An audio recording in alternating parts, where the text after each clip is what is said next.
Do Jornal Público, este é o P24. Eu sou o Ruben Martins. Pedro Sánchez brilha fora de portas, mas ofusca-se internamente. Somos un país estable, predecible y porque sabemos que solo ese espíritu nos conducirá a una prosperidad y a una paz duradera. O líder do governo de Espanha parece viver por estes dias em dois mundos paralelos. Para lá das fronteiras de Espanha, Pedro Sánchez é conhecido por ser o homem que não teme subir o tom contra as ações de Israel ou do presidente Donald Trump e por marcar uma posição de força face à escalada de tensão com o Irão. Há quem lhe chame o novo Churchill da Europa. Não é, Ana Sá Lopes? Mas o Churchill não tinha só coisas boas. Pois, não tinha. Mas é verdade que a postura do líder do governo de Espanha tem sido muito elogiada. Olha, Xaísa, espreita aqui este vídeo que eu vi no Instagram aqui há uns dias. É de um chinês à conversa com os turistas espanhóis na China. Falam sobre Pedro Sánchez. Oh, you're Spanish, right? Yeah. Está hablando de Pedro Sánchez. I myself, I also appreciate your Prime Minister. Oh, meu Deus. A jornalista da secção Mundo Irene Xaísa já vai estar comigo à conversa neste P24, mas Inês, deixa-me só acabar esta introdução do episódio. Até a resposta à crise por parte do governo de Espanha é elogiada por quem está do outro lado do espectro político. Ora, ouçam o líder do Chega no debate quinzenal desta quarta-feira. Trouxe-lhe aqui hoje sobre isto para não dizer que isto é a propaganda do Chega. Badajoz e Elvas, sobre isto para ver esta diferença, que é o símbolo da ineficácia do que o seu governo tem feito, porque continuam a dizer assim, não, Espanha não está nada mais barato, mas está aqui. Quem diria, não é? Mas dentro de Espanha as coisas estão bem diferentes. Pedro Sánchez vive entre uma maioria parlamentar instável que o suporta e a sombra de processos judiciais que envolvem pessoas que lhe são ou foram bastante próximas. O caso que mais tem dado que falar nestes dias envolve diretamente a mulher de Sánchez, Begoña Gómez, por alegado tráfico de influências. Mas será que o caso tem pernas para andar? Ou é apenas mais um capítulo no processo de judicialização da política em Espanha? No episódio de hoje, o que move a estratégia externa de Pedro Sánchez? A postura firme sobre a guerra é mesmo uma convicção profunda ou é uma fuga para a frente para desviar as atenções do pântano em que vive no que toca à política interna? E, acima de tudo, pode este não à guerra salvar os socialistas de Espanha nas urnas? Ou o desgaste dos casos de corrupção já ultrapassou o ponto de não retorno? Já agora, o próximo desafio eleitoral é já 17 de maio, na Andaluzia, a mais populosa região de Espanha e um feudo histórico dos socialistas que hoje é governada por uma maioria absoluta do Partido Popular. Comigo neste P24, a jornalista da secção Mundo do Público que segue a atualidade de Espanha, Inês Xaísa. Olá. Inês, Pedro Sánchez vive um momento particularmente positivo graças a esta postura firme contra a guerra e também a esta resposta que tem dado à crise, nomeadamente a crise dos combustíveis, recebendo elogios de quadrantes políticos bastante distintos na realidade. Em Portugal, como ouvimos aqui na introdução do episódio, até André Ventura elogia as políticas de Sánchez na redução dos impostos sobre os combustíveis. Mas internamente, Sánchez está também a viver este bom momento. O que eu posso dizer é que Pedro Sánchez não é elogiado pelos pares de André Ventura em Espanha. Isso é certo. Ele, de facto, não tem vivido um bom momento. Ele vem somando alguns casos que acabam por ditar que a sua imagem interna não seja assim tão positiva atualmente. Um dos mais graves, na minha opinião, foi mesmo o escândalo de corrupção no seio do Partido Socialista Operário Espanhol. No ano passado levou à prisão de 2 socialistas destacados, um deles sendo um dos seus braços direitos, o Santos Serdán. Este não foi o único caso. Outro caso recente foi também o do Procurador-Geral condenado pelo Supremo Tribunal por violação de segredo. E ele acabou por se demitir, mas também houve, os casos que envolvem a sua mulher e o seu irmão. Tudo isto acaba por construir uma imagem interna um bocadinho frágil. Tudo isto também é aliado ao facto de governar em coligação minoritária nada disto é favorável. E depois a oposição apoia-se nisto tudo para o criticar, até agora sem conseguir aquilo que queria, que é a demissão. Fala-me sobre este caso que envolve a mulher de Sánchez, a Begonha Gomes. Temos ouvido falar sobre ele assim muito nos últimos dias. Do que é que a mulher de Sánchez é acusada ao certo? Muito resumidamente, nós soubemos esta semana que Begonha Gomes vai ser, ou pelo menos que o juiz de instrução de Madrid, Juan Carlos Peinado, a quer processar por 4 crimes. Esses crimes são tráfico de influências, corrupção, desvio de fundos públicos e apropriação indevida. O contexto aqui é importante porque tanto Begonha Gomes como Pedro Sánchez ficaram a saber desta notícia enquanto estavam em Pequim, ou seja, estavam fora de Espanha numa viagem oficial, o que alguns membros do Partido Socialista não acham que tenha sido uma coincidência. O facto é que esta decisão é o culminar de 2 anos de investigação judicial, que começou com uma denúncia de uma organização da direita radical, a Mãos Limpas, e a que depois se juntou o próprio Vox e uma outra organização que é a ASTEOIR.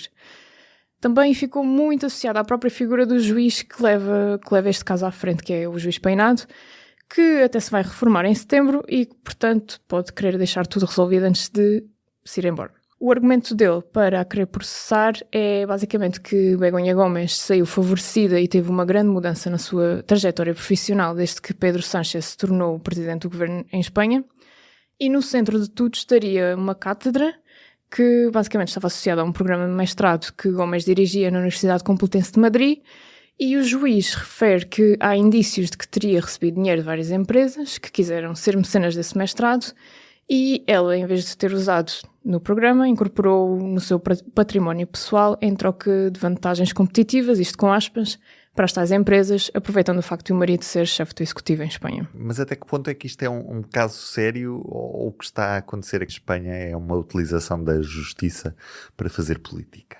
Eu, antes das novidades desta semana, já tinha até falado com alguns académicos em Espanha que me tinham dito que há muitos casos de justiça assim, ao redor de Sánchez e que o podiam afetar, mas que este não era propriamente um deles. Agora, vários juristas e magistrados acabaram também por criticar a postura do juiz, porque em 2 anos ele não parece ter sido capaz de encontrar as provas substanciais que procurava para justificar os crimes de que acusa a mulher de Pedro Sánchez. No entanto, insistiu ainda assim em avançar com este caso. Ainda na terça-feira eu estava a ler um artigo de um académico, de um catedrático de Direito Penal que escrevia no El País que isto era por fumo, ou seja, não havia ali nada de concreto. O facto é que o Peinado queria há muito tempo levar Begonha Gomes a tribunal e não o escondia, nunca abandonou a investigação, nem quando a defesa nem o Ministério Público lhe pediram, que alegavam na altura que o assunto não tinha revestimento penal e que devia ser arquivado. No entanto, isto depois tem consequências políticas e elas são claras. Ou seja, de um lado tens o PSOE que diz que o processo não tem qualquer base, que é uma arma da direita e da extrema-direita contra o governo. E depois do outro lado tens a oposição a dizer que não é admissível em nenhum país europeu que a mulher do primeiro-ministro possa estar a ser processada por delitos graves sem que o primeiro-ministro se demita. Portanto, obviamente aqui as conclusões é que mesmo que este caso não tivesse uma base política, ele está a ser usado pelos políticos para se criticarem. Inês, vamos voltar aqui um bocadinho a esta postura do não há guerra e o que Sánchez tem defendido nas últimas semanas. Até que ponto é que esta postura pode ser vista como uma forma de desviar atenções destes casos que surgem em torno do primeiro-ministro? Assim, sem grandes rodeios, isto parece ser de forma clara uma forma de marcar a agenda política quando tudo o resto lhe parece fugir da mão. Já há uns meses tinha falado com alguns académicos sobre o assunto e eles pareceram concordar num ponto que a política externa é o terreno favorável de Pedro Sánchez, é onde ele se sente mais confortável e por isso tem mais à vontade para agir, independentemente de como as coisas lhe correm em casa. Por exemplo, no Não Há Guerra, ele não parece ter medo de entrar em rota de colisão com Donald Trump. Aparentemente não tem medo. Pronto, isso é um exemplo, mas de facto não foi a primeira vez que ele teve essa postura. Ele também já tinha dito que não a Trump quando se recusou a dedicar 5% do PIB à defesa como o presidente dos Estados Unidos queria. Agora, se isso é ou não o suficiente para mudar a sua imagem interna é que ele já tem mais dúvidas e aparentemente parece mesmo não ser suficiente. O sucesso de um político mede-se também com o sucesso eleitoral e entretanto nós vamos ter eleições na Andaluzia. Pedro Sánchez não é o candidato nestas eleições regionais, não é? Mas o PSOE é, e é inevitável ligar os dois. Depois é possível que surjam aí eleições legislativas antecipadas, dada a dificuldade que Sánchez tem neste momento em governar, este pouco apoio parlamentar que referiste. A esquerda ainda tem hipótese em alguma destas eleições, Inês? Olha, essa é a pergunta do 1 milhão de euros e a avaliar pelas sondagens não tem grandes hipóteses. Porque, por exemplo, na Andaluzia, as últimas sondagens que saíram no dia 14 de abril dão uma vitória ao Partido Popular e o pior resultado de sempre para os socialistas. E não se afasta de todo um cenário semelhante a nível nacional, embora ninguém queira agora apostar em nada de muito concreto. O que se nota também, por exemplo, e que também tem vindo a preocupar alguns analistas, é uma certa subida do Vox nas sondagens, e isto é preocupante para todos os quadrantes políticos, porque tanto para o PP, para o Partido Popular, como mesmo para a esquerda, isto é preocupante. Por exemplo, quando o Vox promete uma mão dura para lidar com os problemas que identificam como principais, e eles identificam claramente a imigração e o facto das elites não quererem saber do povo, isto é uma fórmula simples, mas que dá alento a uma certa camada de eleitores num mundo cheio de incertezas. A esquerda, o facto é que eles já anunciaram intenções de formar uma coligação para as legislativas. Ainda não sabe muito bem no que é que isso vai dar. No entanto, os académicos com quem eu tenho falado também têm sido muito perentórios aqui numa parte que é a esquerda tem andado numa certa crise de identidade. E um deles dizia mesmo, e isso eu achei bastante interessante, que era preciso que eles se concentrassem nas políticas clássicas da esquerda. Ou seja, irem captar estes eleitores que se sentem esquecidos, mas captá-los com medidas como a igualdade de oportunidades, os serviços públicos de saúde, de educação, e ao fazer isto introduzir os próprios temas no debate público e não andar à maré daquilo que o Vox decide que é o principal, o tema do dia, não é? Inês, muito obrigado por teres vindo a este P24. Muito obrigada. E já agora, neste P24, Ana Sá Lopes, conta-me lá o que é que vamos poder ouvir a partir de segunda-feira aqui no Público. Bem, nós aqui no Público decidimos fazer um novo podcast. Eu chamo-lhe genericamente Sobre os Tempos que Correm, porque vamos entrevistar muitas pessoas. Vamos começar com Ricardo Araújo Pereira na segunda-feira e vamos tratar desde a política às questões da beleza, por exemplo, da ditadura da beleza nas jovens mulheres, que é uma coisa bastante mais grave do que era em tempos mais antigos. Vamos falar dos problemas dos idosos, por exemplo. Vamos falar da desordem internacional, do crescimento dos autoritarismos. É um podcast realmente nós que estamos a viver este tempo sentimos que está tudo a arder. Esta frase é uma adaptação do Que Fazer Quando Tudo Arde de Sá de Miranda, que depois a Lobo Antunes popularizou num livro que foi muito popular, mas basicamente é um podcast sobre as nossas interrogações nos nossos tempos difíceis. Esta é a época que nos coube viver e não está a ser muito agradável. O nosso mundo é agora o mundo de Donald Trump. Os autoritarismos crescem, o direito internacional é uma ficção, instituições como a NATO ou as Nações Unidas estão em crise existencial. Desde que tivemos a vaga democrática dos países de leste após a queda do Muro de Berlim, que a democracia nunca esteve em níveis tão baixos. A esquerda e a social-democracia recuam para mínimos. No novo tempo, as mulheres livres do mundo ocidental sujeitam-se cada vez mais cedo à ditadura da beleza, impensável em gerações anteriores. Quando nós falamos da opressão da beleza, estamos a falar concretamente da indústria farmacêutica, da indústria de cosméticos, da indústria da saúde também, com as dietas e os suplementos e tudo isso. As redes sociais amplificaram tudo. Sempre ligados, estamos cada vez mais desligados uns dos outros, sem companhia para o fim do mundo. Eu não sou contra a sensação de fim do mundo. A comida parece que sabe melhor, a libido aumenta. Que Fazer Quando Tudo Arde é um podcast sobre os tempos que correm, com Ana Sá Lopes. Estreia segunda-feira, no Público. Eu sou o Ruben Martins e da minha parte é tudo por hoje. Ou melhor, ainda falta aqui uma coisinha. A Casa da Arquitetura abre-lhe as portas.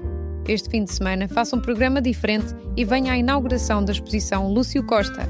Nos dias 18 e 19 de abril, a Casa da Arquitetura em Matosinhos revela um espólio único com mais de 11 mil documentos.